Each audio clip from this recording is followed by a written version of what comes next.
Hey guys, welcome back to another episode of 114 Rides. Today is a big day for us. We are finally going to throw our 5-speed transmission into our M3. But before we do that, I want to kind of show you what I've been working on during the work week. I have an hour some days, sometimes I have 2 hours after work, where I can kind of button some things up and clean some parts and install some parts. So I'm going to walk you around. We're going to take a look. I'll show you some tips and tricks on some of the parts that I've installed.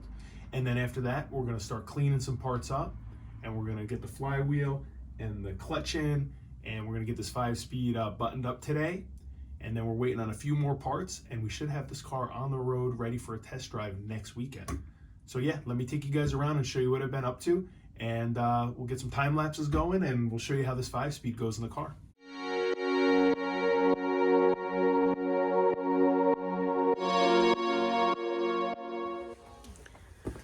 All right guys, so the first thing that we addressed was the secondary air pump system. We deleted it after doing some reading.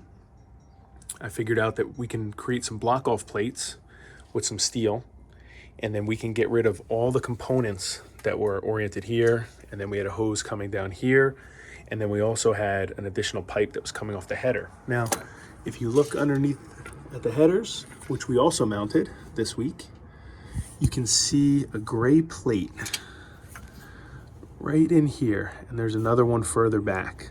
And what those do, those block off the exhaust ports from flowing into the secondary air pump. The only other thing that we have to do is put a cap on this vacuum line. And yeah, we'll cut to the clip right now of me fabbing up those plates and installing.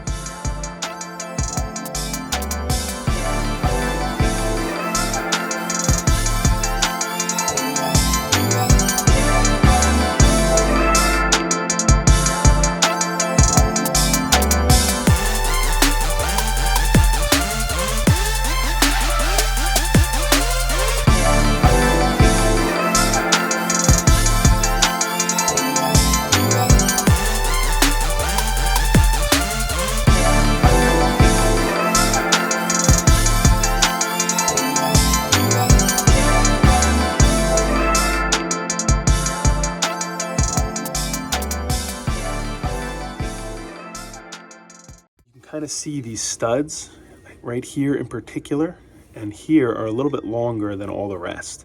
What we have to do is we have to thread our 7mm nut onto here, and then we're going to back the nut off that's holding the header to the head and cinch those together. And then what we can do is ultimately we can send this stud back in, and we're going to use our nut on the outside as a template.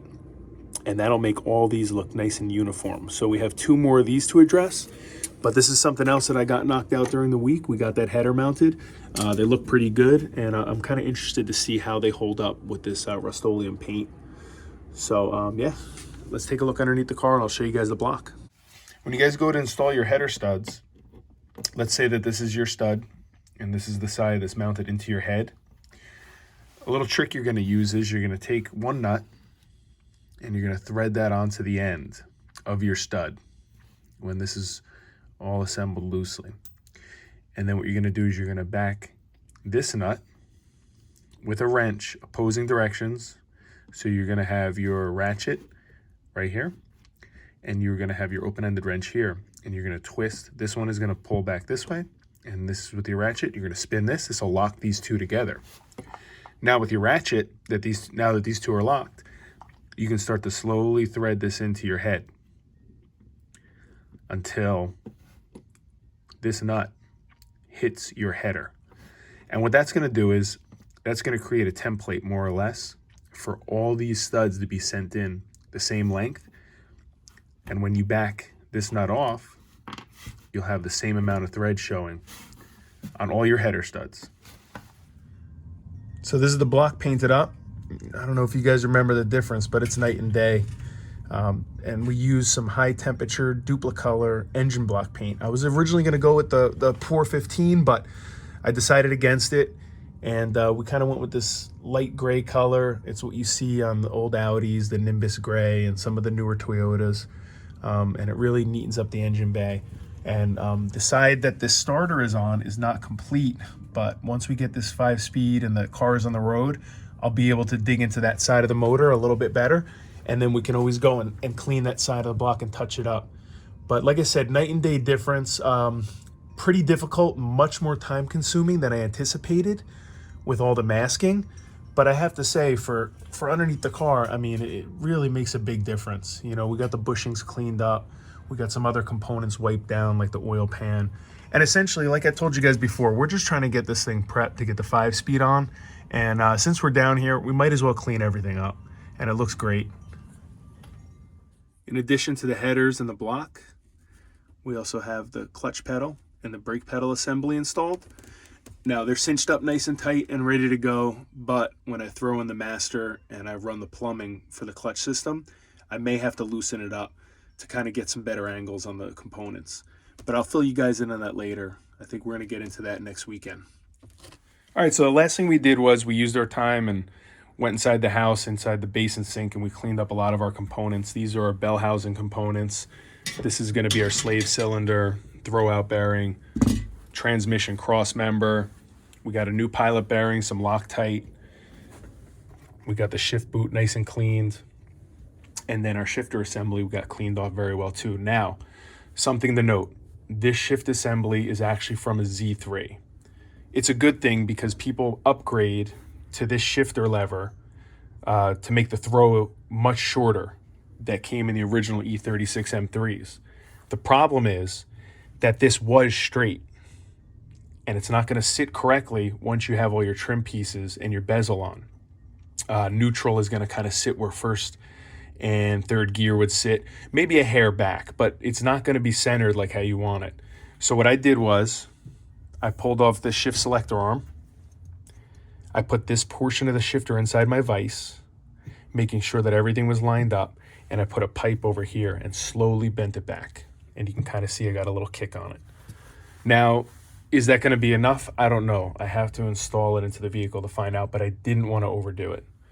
But I think that it came out great. We didn't use any heat because we didn't want to damage any of the nylon components that are here down at the bottom or potentially weaken them. But for now, it looks great, and I think it should work perfect. So anyway, let's go outside and let's start cleaning up this transmission and get ready to throw this flywheel and this clutch in.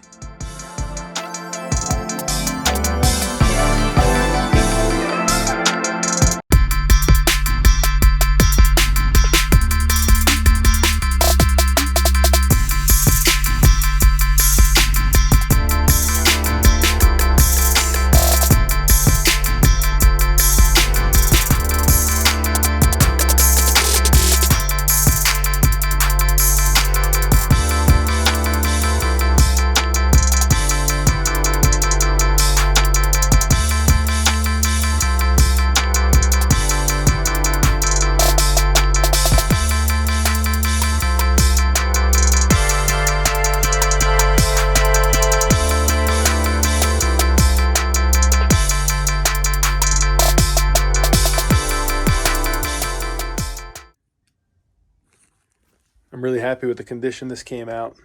Like I was telling you guys, it's a low mileage 5-speed. So we got this cleaned up. We got the inside of the bell housing nice and cleaned up.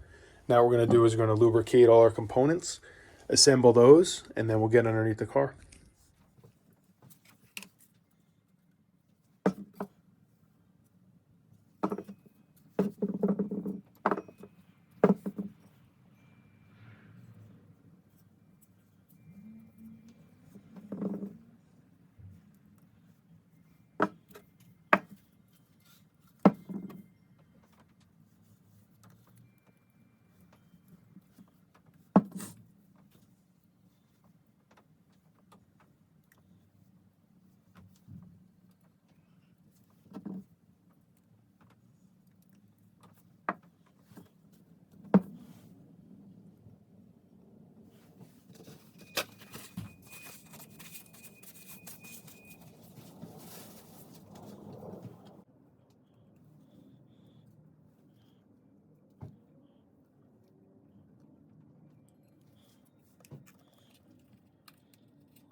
Okay, pilot bearings in.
All right, guys, so we got all our bolts torqued down to 75 foot-pounds.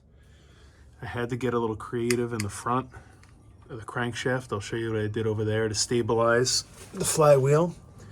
But we use this old style torque wrench. You can see in black as foot-pounds. So what you do is get that on there, get your bolts nice and snug, and then you slowly crank it over until you get to that line right there, in between 80 and 60. And that's it. Our flywheel's on. We're going to go ahead and clean the surface off, and then we're going to put our clutch on. Okay, what I did to stabilize the crankshaft is I got a wrench in there above the wood. Let me see if I can. You can barely see it. Okay, it's on the crankshaft. I believe it's a 7/8 open end box.